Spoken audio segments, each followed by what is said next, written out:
Hello everyone, we're joining you from Senjak. Did I pronounce that right? Senjak is a part of Belgrade. It's a part of the city where I spent my first year after coming from Croatia after war in ex-Yugoslavia started. This is where my cousin lived, and I spent a year going in the same school with her. It's actually quite a posh part of Belgrade, as we discovered right now. The old castle is here, and lots of old buildings, old houses. It's a forest in a way. Yeah, we're kind of standing in part of the forest close to, as Mira said, the school that she was in many years ago. It's funny because I was joking, it's almost like the Beverly Hills of Belgrade. So what we wanted to share is really the insights and takeaways over the last 5 years since we've been recording the Mind Takeaway podcast, because we actually nearly forgot. We're always telling our clients to celebrate milestones, but we realized that just July gone was actually our 5-year anniversary for the podcast. So what we're going to share now is really 5 years of insights, 5 years of learning, 5 years of real takeaways where there's lots of leadership books, as you know. There's lots of research on leadership. There's a lot of noise about it on social media, especially on LinkedIn. But what we're going to share with you is at least 12 of those insights, those takeaways that these are the ones that have really made a difference, right, Mira? These are the ones that if you implement these, or at least get to work with them, get comfortable with them, that's where the impact and the results live. And that's where psychological safety lives, that's where trust lives, and all of the good stuff. Yeah, that's what we learned through our work with leaders and through our conversations with leaders as part of the podcast. And this isn't just one type of leader, or it isn't just one industry that we worked with. So far, we worked with manufacturing industry, leaders from manufacturing industries, esports, Retail, eco side of things, so impact companies, people who are making regenerative products, pharmaceuticals, from industrial waste. So yeah, we've been really blessed and lucky.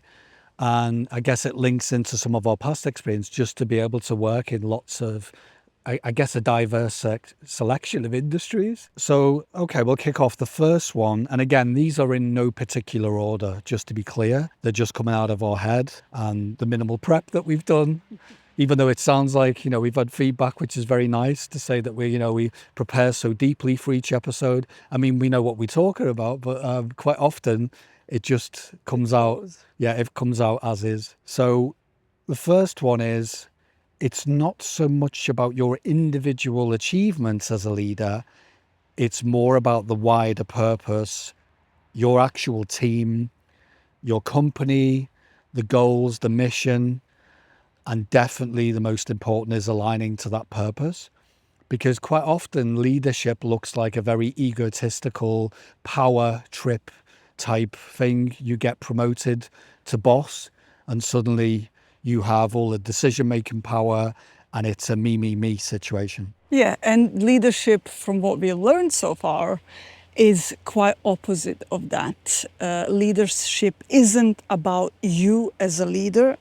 It's about what Peter just said: purpose, people around you, helping others grow,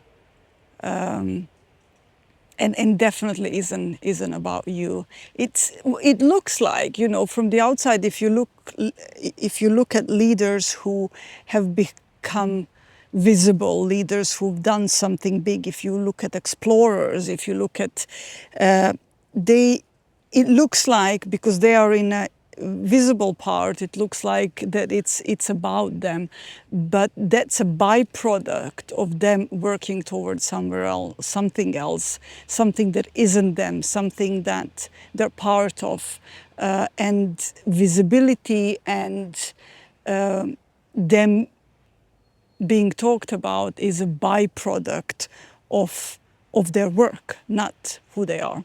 And obviously, stepping into a leadership role, there will be more pressure. It comes with more responsibility. Definitely, there'll be more KPIs, more goals to achieve.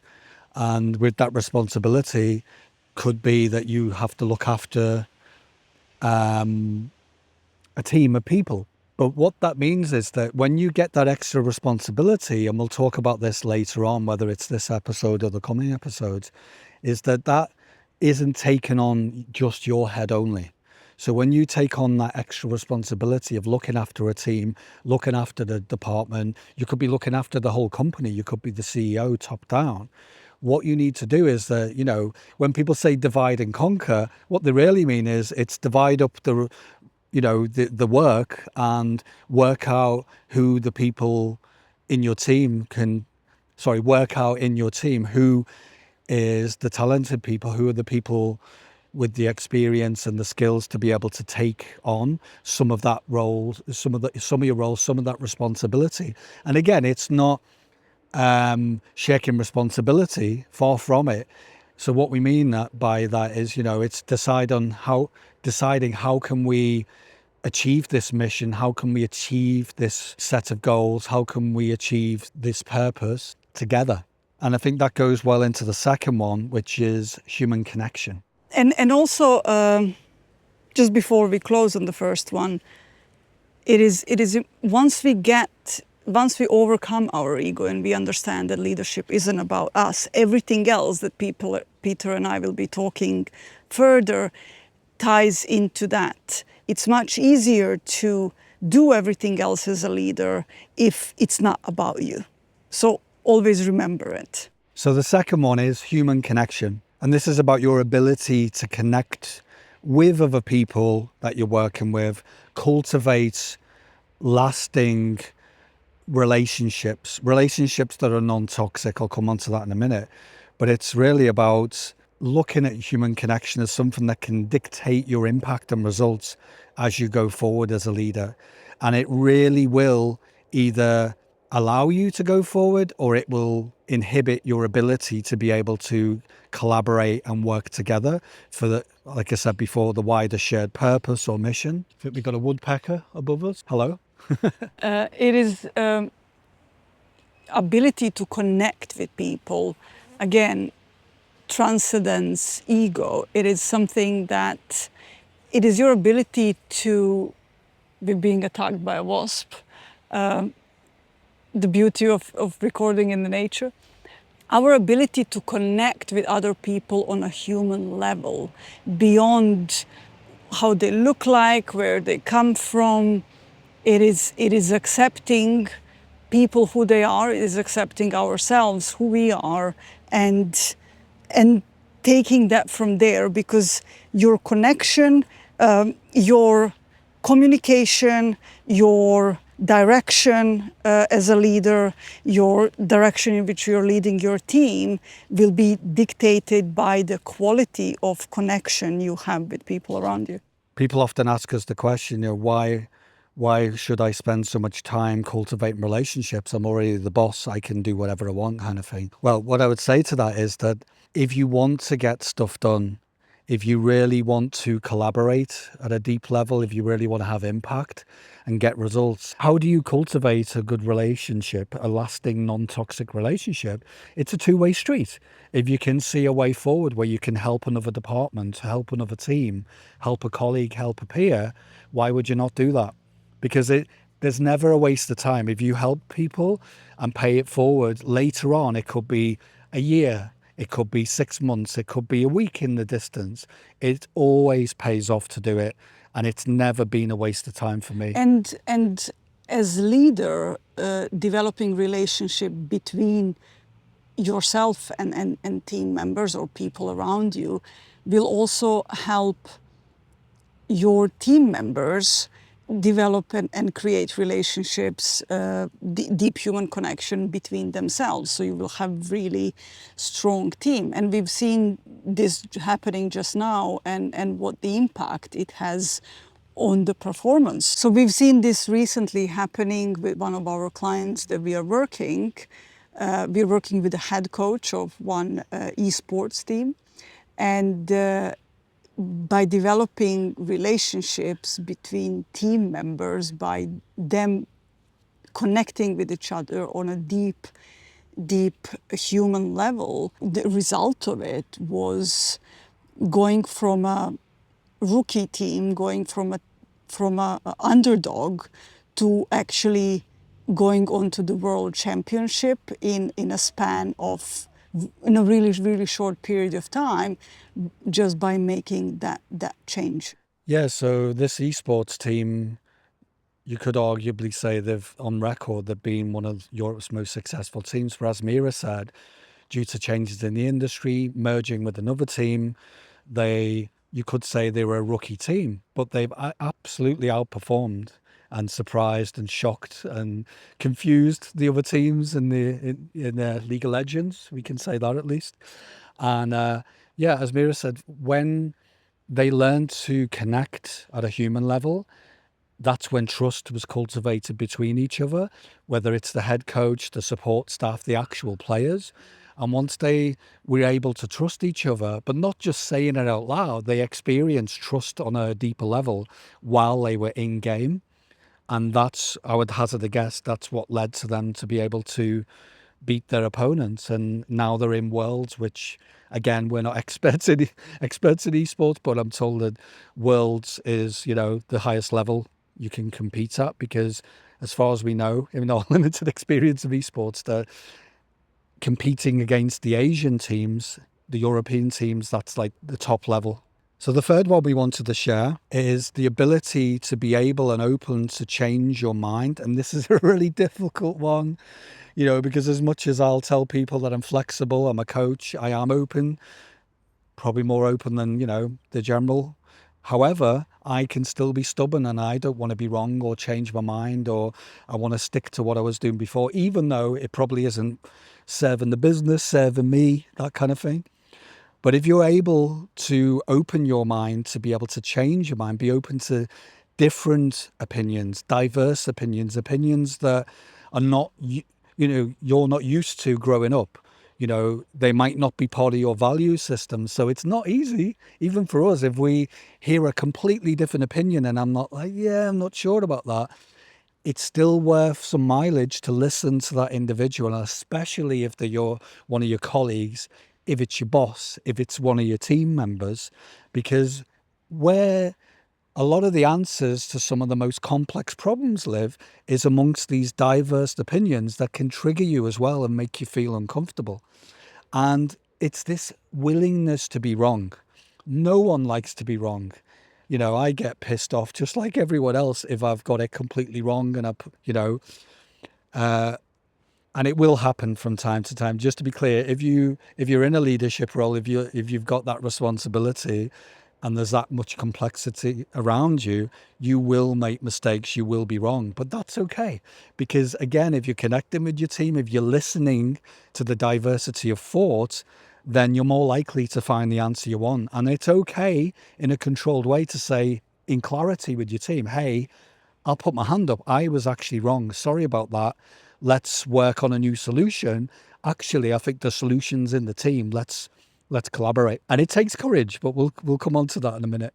It is interesting that we think that being leader means we have the direction, we need to know in which direction to lead, and we have to have all the answers. But actually it is quite the opposite. The leader is the person that values opinions of others and is open to changing their minds, because where leaders make mistakes is when they stop listening to others. Yeah. Most of the mistakes are when people stop listening, right? So number 4, it links into this one pretty well, actually, but again, they're in no particular order. How you deal with setbacks and changes, things that are like completely offset you didn't expect it. These are kind of things that knock people down. It can even look like failure, but it's how you handle that. It's being able to take a step back, even though it's deeply uncomfortable. You might be angry, you might be sad and grieving about the situation, but how you approach that and how your team see you approach it makes all the difference. Because if you can go, okay, wasn't expecting that. This was definitely not part of my best laid plans. Okay, back to the drawing board. Let's think about it. Let's talk about it. And sometimes you might be okay just saying, I really don't know. Let's just park it for a minute. Let's reflect. And as leaders, quite often people don't reflect enough, right? And it is also important to learn from our successes. We've noticed that some leaders are sometimes not even comfortable with success. So they learn to fight fires all the time. So being able to learn how to learn from your successes is also really important. And the next one, Mira? Yeah. So next one is energy management. I'm just thinking we could have put this one on the very beginning because it links to lots of things. Our ability to manage our energy and avoid burnout and being able to set boundaries, but set flexible boundaries in order to be able to make better decisions, to listen to ourselves, to listen to other people, to get better access to our intuition, to be able to reflect, be able to create an awareness, to create space for the awareness. All of that comes to our ability to manage our energy and not to manage our time. And the last one, for this episode at least, is about effective communication. Communication can be many things, and being able to effectively communicate as a leader is essential. And it's something that it's always going to be permanent beta. You know, quite often we can get complacent, even me too. I'm a great communicator, but then suddenly I have an experiential learning moment when I'm like, okay, I can definitely improve. Because it's about knowing your audience quite often. But also, what if we were to tell you that communication effectively or communicating effectively as a leader is actually more about listening to your audience, knowing your audience, and also about your intention. You can even say things that are a little bit off. You know, your technical delivery, the wording might be a little bit off as far as you're concerned. But if your intention is correct and you've set the scene and you know your audience well, you're more likely for them to forgive the exact words, but they'll take what you said in terms of your intent. If you've got positive intent and there's a genuineness and authenticity there, you can get anything communicated across in a positive way. And also, if you have spent time developing relationships and getting into human connection with people around you, then it's much easier to communicate what you need and want than just communicating without actually having any grounding for it. You don't have foundation for it.